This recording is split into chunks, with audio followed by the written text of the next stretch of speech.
Home, jo crec que és una valoració altament positiva perquè, bueno, és allò, és ampliar un equip que ja era ferm amb molta qualitat.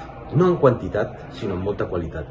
En definitiva, les incorporacions territorials que hem fet avui, gràcies a la generositat de persones que havien estat amb aquestes eleccions anteriors i que ara han volgut sumar-se a la nostra candidatura, és d'agrair. I sobretot la incorporació de persones d'alt nivell en el món del futbol, com Antonio Escudero, per exemple, que és un vicepresident del Barça, que és capaç de mullar-se en una situació tan difícil com unes eleccions a la Federació Catalana per incorporar-se i per millorar un projecte que és un projecte pràcticament del futbol territorial i del futbol base.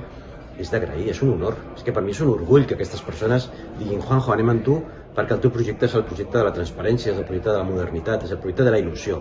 I la mà està estesa a qualsevol persona que vulgui participar en un projecte transparent, democràtic i il·lusionador. Estesa. I sempre tindran les portes obertes per participar. Nosaltres, com avui, tots els que han vingut s'han sentit molt a gust perquè no s'han sentit estranys.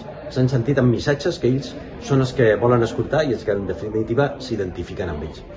Jo ja tenia els meus equips territorials, que funcionaven perfecte, però que en definitiva ens havien posat un topall en les darreres eleccions d'un número de vots que vam treure nosaltres. Ara traspassem galàcticament aquesta magnitud i incorporem persones que tenen un prestigi i un reconeixement en els seus territoris sense cap mena de dubte. Les persones que s'incorporen són persones de prestigi, de credibilitat, estimades en el seu territori i persones en les quals segur que els clubs depositaran la seva confiança en la nostra candidatura.